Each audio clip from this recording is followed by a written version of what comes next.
Assalamualaikum warahmatullahi wabarakatuh.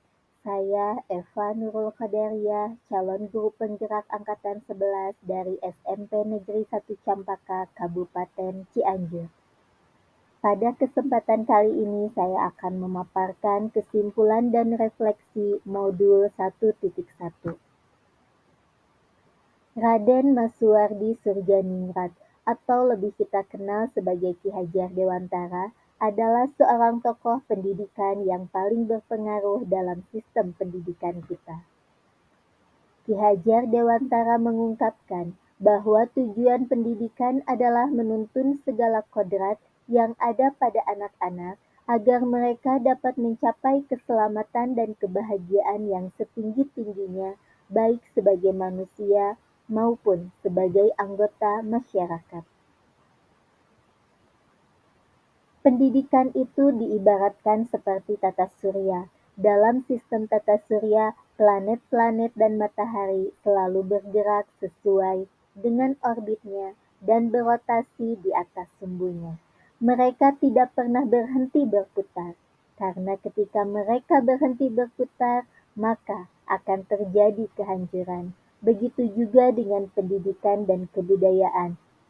Bersifat dinamis, tidak boleh statis, perubahan itu kekal.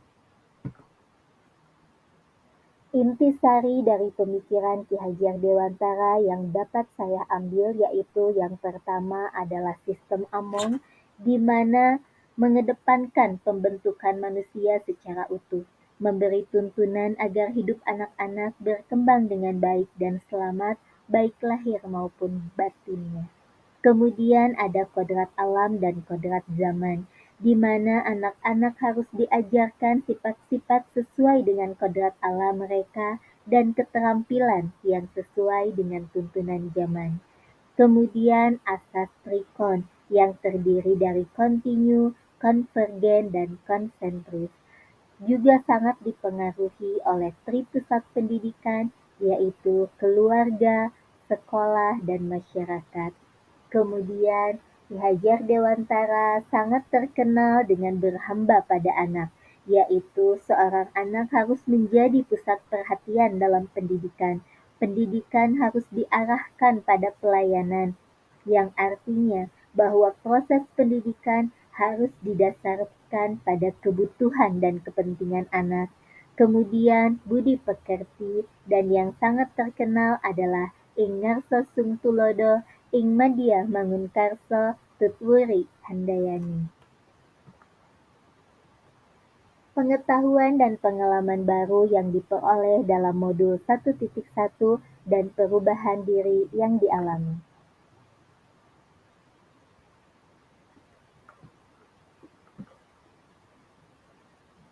Saya menyadari bahwa anak lahir dengan garis samar, garis kodrat manusia seutuhnya. Dalam hal ini, guru harus memberi tuntunan untuk menuntun tumbuhkannya kodrat anak, memperbaiki perilaku, mengantarkan anak pada kemanfaatan, kebahagiaan, dan keselamatan. Sebelum mempelajari modul 1.1, saya di kelas yang pertama selalu mendominasi pembelajaran, bahwa kegiatan di kelas hanya mentransfer materi, kemudian keberhasilan pembelajaran dilihat dari nilai KKM, dan tidak mementingkan karakter peserta didik.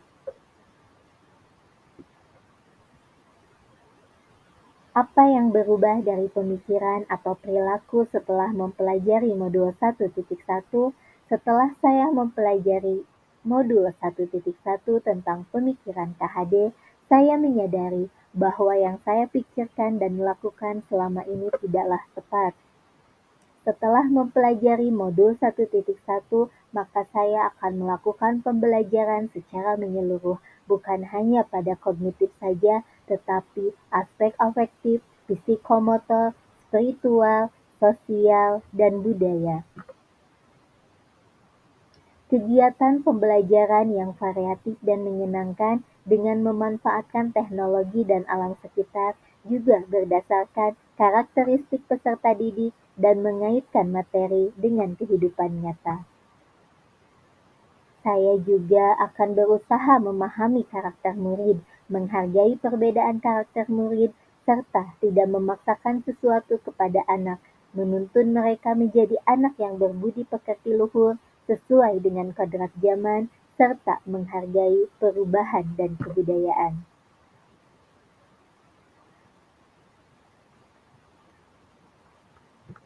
Yang dapat segera saya terapkan agar pemikiran KHD dicerminkan di dalam kelas saya, maka yang pertama saya akan merancang pembelajaran yang interaktif dan menyenangkan, menjadikan murid sebagai subjek pembelajaran, menerapkan pembelajaran abad 21 yang bersifat kritis, kreatif, komunikatif, dan kolaboratif, dengan berpegang teguh pada pembelajaran yang memerdekakan anak. Pembelajaran bukan lagi menuntut, tapi menuntun, karena tugas guru adalah memberi tuntunan yang baik pada murid, sehingga pembelajaran yang berpihak pada murid dapat terlaksana dengan baik. Demikian yang bisa saya sampaikan. Terima kasih. Assalamualaikum warahmatullahi wabarakatuh.